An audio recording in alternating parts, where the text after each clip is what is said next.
Gracias por venir a todos, con lo difícil que se hizo hoy. Bueno, va a disertar el doctor Antonio Boyano y sobre la ley 27449 recientemente sancionada, cuestiones que se suscitan en el ámbito de la nueva ley de arbitraje. El doctor Boyano fue profesor titular ordinario por concurso en la Universidad de Buenos Aires, representante ante la Comisión de Naciones Unidas para el Derecho Mercantil Internacional. Participó como representante argentino en la Convención de las Naciones Unidas sobre Compraventa Internacional de Mercaderías y en la Ley Modelo de Arbitraje Comercial Internacional, representante ante la Conferencia de la Haya en Derecho Internacional Privado, expresidente del Tribunal de Arbitraje General de la Bolsa de Comercio de Buenos Aires, ex árbitro ad hoc de la Cámara de Comercio Internacional, ex juez de primera instancia de la Cámara Nacional de Apelaciones en lo Comercial, ex juez y presidente de la Corte Suprema de Justicia de la Nación, miembro de la Corte Permanente de Arbitraje Internacional de La Haya. Bueno, bienvenido. Quisiera agradecer esta invitación de la asociación y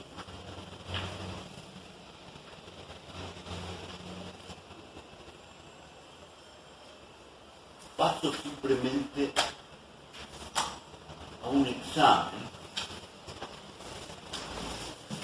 estructural, me parece a mí, es decir, un examen de las cuestiones fundamentales de la nueva ley de arbitraje comercial internacional.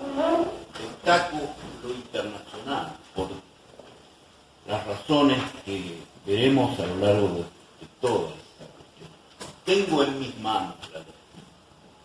Ahora bien, sugiero distinguir siempre entre estas distintas cuestiones que se plantean. Primero, el derecho aplicable al acuerdo o contrato de arbitraje. En segundo lugar, el derecho o la ley aplicable al procedimiento arbitral. En tercer lugar, el derecho aplicable a la controversia material o a la relación material controvertida. Y finalmente, como cuarto capítulo, el derecho aplicable al reconocimiento y ejecución de un laudo arbitral.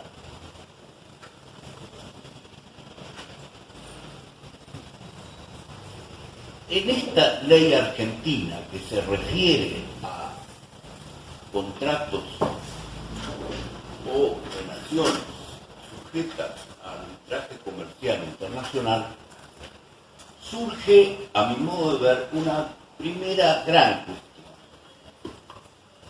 La primera gran cuestión está en el artículo 107 de la ley, es decir, casi al final, y su relación con el artículo 2605 del Código Civil y Comercial, citado por el mismo artículo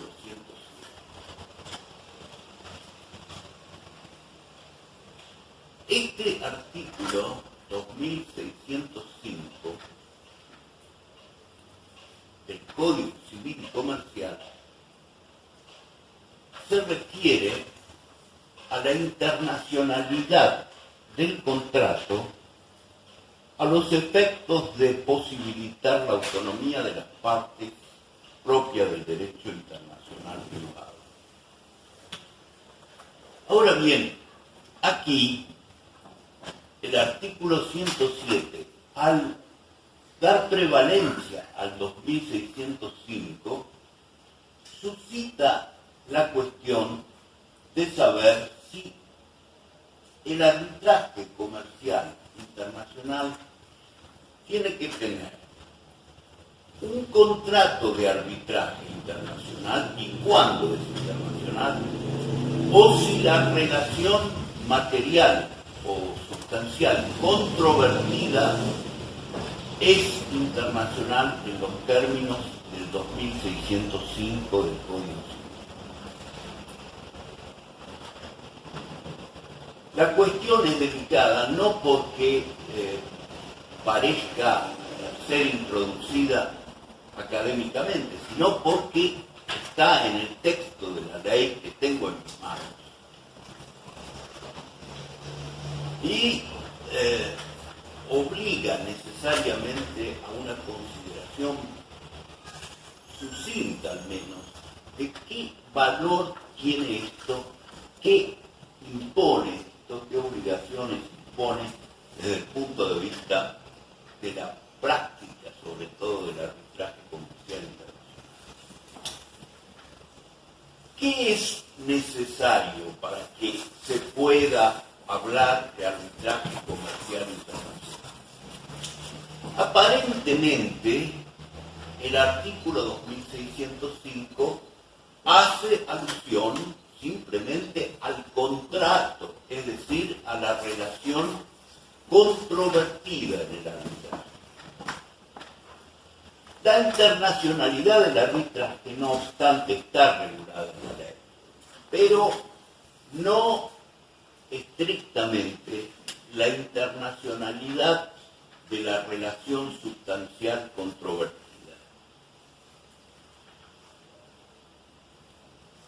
Ahora bien, si sobre esto se medita con detenimiento, puede ocurrir que las partes en un contrato con establecimientos ambas en la Argentina, por ejemplo, elijan como sede del arbitraje un lugar en el extranjero, supongamos Ginebra o Londres.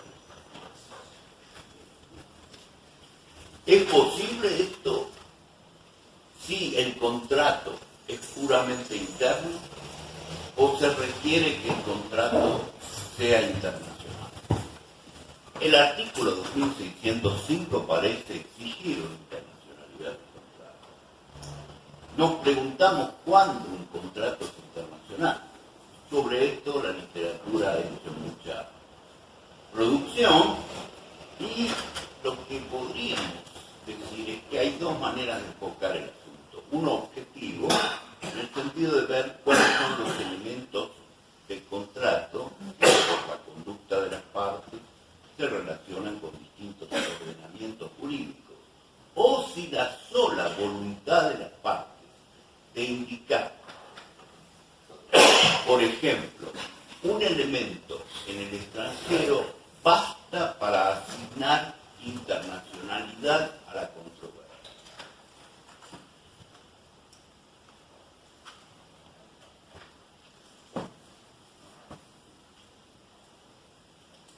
De una manera muy preliminar, me inclino a pensar que hoy no se puede adoptar una concepción tan rígida del 2605 del Código Civil en relación a esta ley. De manera que si las partes eligen un lugar de arbitraje en el extranjero, pienso que deberíamos aceptar la calificación de arbitraje comercial internacional relativa a esta controversia.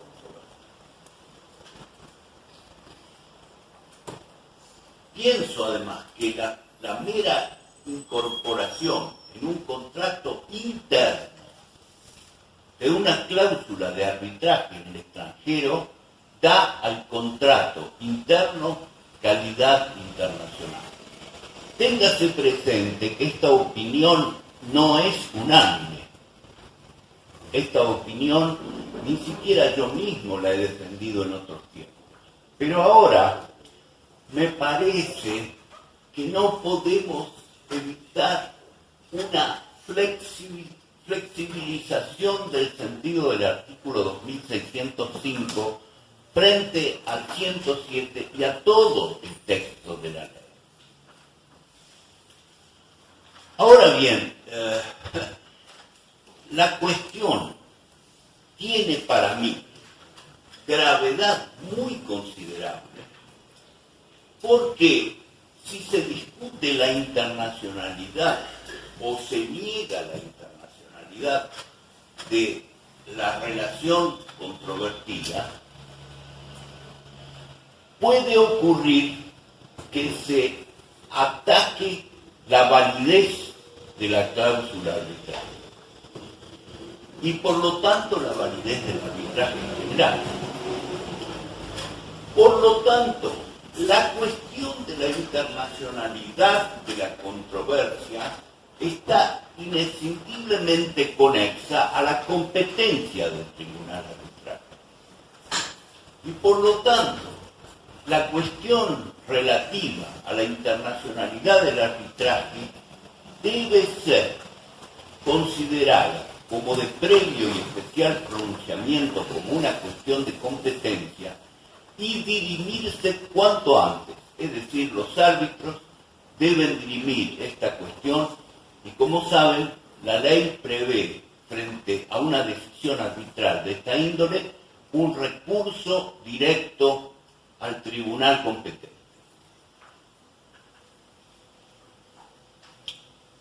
Saben que el tribunal competente es el tribunal del Estado, por lo tanto, el Estado, el tribunal estatal, se encontrará aquí frente a la cuestión de dirimir si el concepto que sugiero de internacionalidad es aceptable o es aceptable un concepto más riguroso de internacionalidad.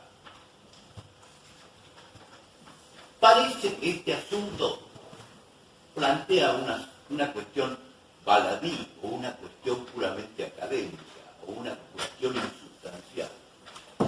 Pero yo tengo el propósito de señalar claramente que este asunto tiene particular gravedad en el contexto de nuestras consideraciones.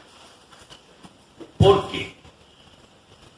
Porque podría ocurrir que muchos de los contratos puramente localizados en sus aspectos de conducta y de cumplimiento estén en la Argentina y haya una cláusula de arbitraje en el exterior.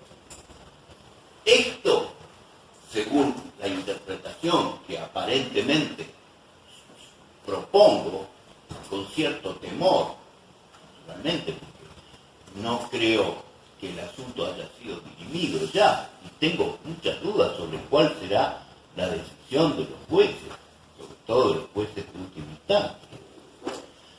Si admitirán que todos los contratos domésticos puedan ser arbitrables en una sede en el exterior.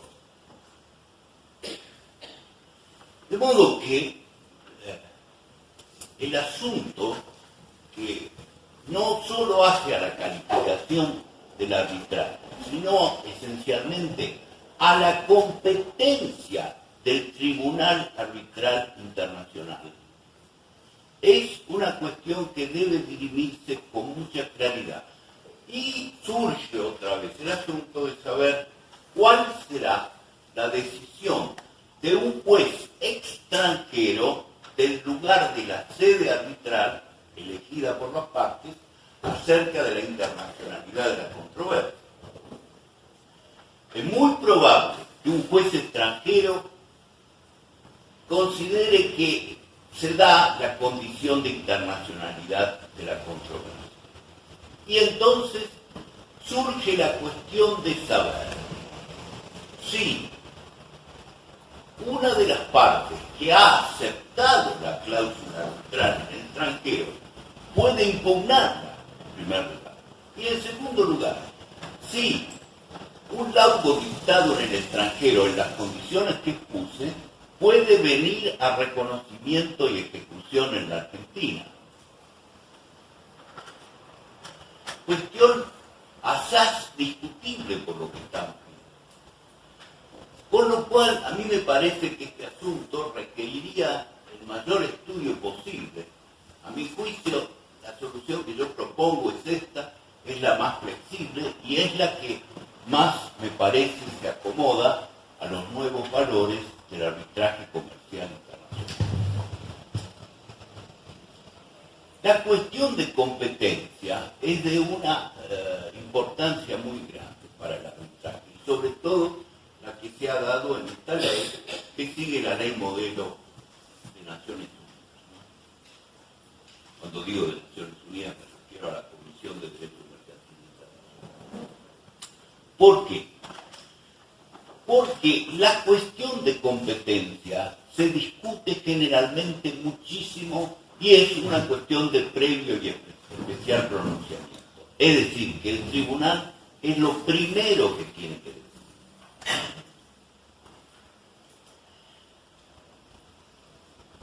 Esta decisión puede ser apelable ante el tribunal estatal que corresponda, que en nuestro caso es la Cámara Comercial.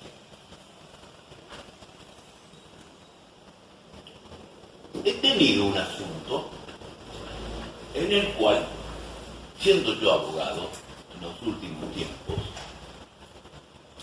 las circunstancias son estas, he defendido una cuestión de competencia y hemos ganado la cuestión de competencia. La contraparte apeló la decisión de la Bolsa, del Tribunal de la Bolsa sobre la cuestión de competencia. El asunto fue a la Cámara. ¿Qué hizo el Tribunal Arbitral para conceder este recurso? Se basó en ese tiempo en la ley modelo. Ahora bien, la ley modelo no estaba vigente. La ley modelo puede decirse que está vigente recién con esta ley, 27440, ¿no? Por lo tanto, es curioso que el tribunal haya concedido el recurso sobre la base de una ley modelo no vigente y haya dado lugar a que la Cámara haya declarado que no estando vigente esta ley, la cuestión de competencia no era susceptible de apelación. Por lo tanto, a mí me parece que una cuestión importantísima en la ley, que quiero complementar, porque me parece un tanto incompleta en este punto, con todo respeto, por supuesto, por las grandes virtudes y méritos que tiene la ley, a mi juicio debe entenderse que todas las cuestiones previas, no solamente la cuestión de competencia, sino todas las cuestiones previas que se susciten ante el tribunal arbitral deben ser adecuadamente sustanciadas y decididas preliminarmente por el tribunal, dando lugar, por supuesto, a la apelación, en este caso argentino, ante nuestra Cámara Comercial. ¿Por qué? Porque también tengo experiencia de la situación muy grave y anómala de un asunto en el cual una cuestión de previo y especial pronunciamiento no se resuelve al principio, como la ley lo faculta, porque no olvidemos que la presente ley faculta al tribunal a decidirse sobre la competencia al tiempo de decidir la cuestión preliminar o en la sentencia definitiva o en el laudo definitivo. He criticado esta posición, ¿por qué? Porque me parece que no se puede dejar estas cuestiones preliminares, sea la de competencia o todas las otras, cualquiera de las otras, sobre todo en el arbitraje, a una decisión que, como en el caso que conozco, recayó después de 10 años. No es posible someter a las partes a una tarea judicial o arbitral, en este caso, perdón, de 10 años para después salir diciendo que una excepción estaba bien fundada y con eso se terminó el asunto, después de haber hecho una enorme erogación jurisdiccional y erogación de toda índole. Por lo tanto, quiero destacar este punto. Todas las cuestiones preliminares, y no solo la de competencia, debieran ser, y debe interpretarse, parece, en este sentido, deben ser sustanciadas y decididas preliminarmente, de modo que las partes no deban, con peligro para su defensa en juicio, esperar a la sentencia definitiva para que estas cuestiones puedan ser resueltas.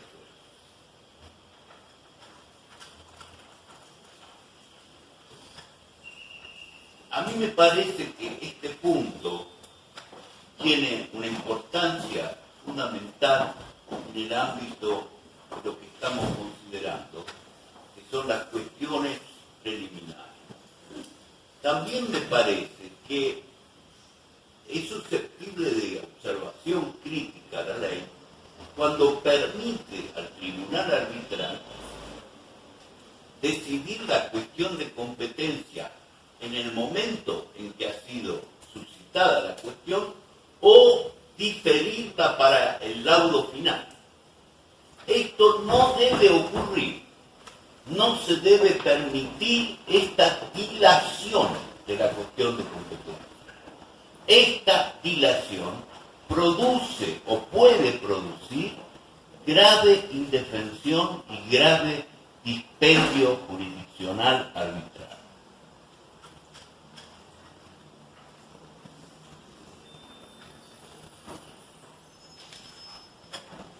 Por supuesto, no puedo aquí hacer un examen pormenorizado del texto de la ley. Me gustaría mucho, pero como ustedes comprenden, no es esta la circunstancia apropiada para hacerlo. Sí recuerdo que en la teoría, pero también en la práctica, es muy importante distinguir el derecho aplicable a las cuestiones que he indicado al principio, al acuerdo arbitral o contrato de arbitraje, al procedimiento arbitral y la determinación de la sede tiene una importancia particular en esto. Las partes generalmente no eligen específicamente un derecho aplicable al procedimiento, aunque podrían hacerlo. Luego, el derecho aplicable a la controversia de fondo. Y por fin, el derecho aplicable al reconocimiento y ejecución. Podría decirse que el reconocimiento y ejecución está siempre regido por la lex fori. ¿Por qué otra ley vamos a regir el reconocimiento y ejecución? Eso es así. No obstante que eso es así, se plantea, sin embargo, una cuestión que no depende solo de la lex fori, y es la conexión razonable entre la jurisdicción arbitral y el caso. No es posible, o con un criterio amplísimo, sería posible, pero esto entonces es materia de consideración en el reconocimiento y ejecución, que un arbitraje puramente doméstico o un arbitraje francés sea puramente francés, sea sometido a la jurisdicción de un tribunal arbitral inglés. Si el asunto viene por alguna razón a ejecución en la Argentina, no olvidemos que la cuestión del reconocimiento y ejecución es un asunto que, como decía Martín Fierro, nadie sabe en qué rincón se oculta el queso enemigo. Es decir, nadie sabe a dónde tendremos que ir para hacer ejecutiva nuestra pretensión. Por lo tanto, cualquier asunto internacional podría venir eventualmente a la Argentina por razones de bienes. Por lo tanto, me parece que estas cuestiones que dejo aquí esbozadas deberían ser estudiadas muy detenidamente.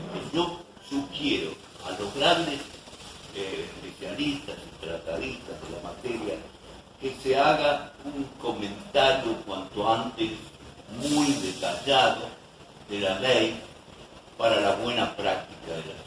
Hay una cuestión más que me interesaría puntualizar.